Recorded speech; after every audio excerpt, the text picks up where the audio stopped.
Bushy. Bowling! A wild. Fuller, so it would go into the stumps here. Just রাতের ম্যাচে Fortune বরিশালের বিপক্ষে batting ব্যর্থতার কারণে ম্যাচ হারার পরে যেন এবার যেন টনক রয়েছে ঢাকার সুপারস্টার তারকা শাকিব খানের।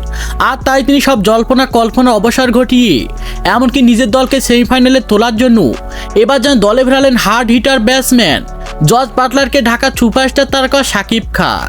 আর যা দেখে রীতিমতো অবাক হয়েছেন হাজারো কোটি ক্রিকেট ভক্ত সমর্থকরা, এমনকি ফরচুন বরিশালে বড় ক্যাপ্টেন তামিম ইকবাল। হ্যাঁ দর্শক, বিস্তারিত জানুন পুরো ভিডিও জুড়ে। এবার 2025 সালে বিপিএল লিগে দেখা গিয়েছে প্রথমের দিকে অবিশ্বাস্য ম্যাচ হারলেও যেন এরপরে যেন টানা ম্যাচ জিতেছেন ঢাকার মতো শক্তিশালী দল। এরপরে যেন দেখা গিয়েছে রাতের ম্যাচে ফরচুন বরিশালের বিপক্ষে ওপেনিং পজিশন থেকে একের পর এক উইকেট হারিয়ে খুবই যেন লজ্জাজনকভাবে ম্যাচ হেরে গিয়েছে সুপারস্টার তারকা শাকিব খানের দল। আর সেখানে যেন শাকিব খান মনে বড় আশা নিয়ে এসেছিলেন ফরচুন বরিশালের বিপক্ষে ম্যাচ জিতবে তিনি।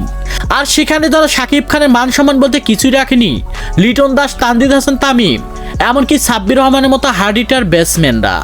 আর যা দেখে রাগ করি এবার যেন জর্জ বাটলারের মতো হার্ড হিটার ব্যাটসম্যানকে দলে ফেরালেন ঢাকার সুপারস্টার তারকা শাকিব খান। শাকিব খানের কথা হলো যে এই জর্জ বাটলার যদি আমার ওপেনিং পজিশনে হার্ড হিটিং ব্যাটিং পারফরমেন্স করে তাহলে যেন অনায়াসে ম্যাচ জেতাবে আমার দলকে।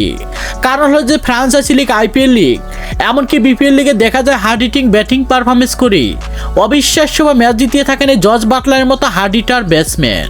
আর তাই আমি টাকার পরোয়া না করে এমনকি ঢাকা দলকে শেষ পর্যন্ত সেমিফাইনালে খেলার জন্য এমন হার্ড হিটার ব্যাটসম্যানকে উড়িয়ে আনতে ব্যস্ত হয়ে পড়েছি আমি। তো দর্শক, পারবে কি ঢাকা সুপারস্টার তারকা শাকিব খান এমন হার্ড হিটার ব্যাটসম্যানদের দলে ফিরিয়ে শেষ পর্যন্ত ঢাকা দলকে চ্যাম্পিয়ন ট্রফি তুলে দিতে? সে বিষয়ে আপনাদের গুরুত্বপূর্ণ মতামত জানাবেন আমাদের ভিডিওর কমেন্ট বক্সে। ধন্যবাদ।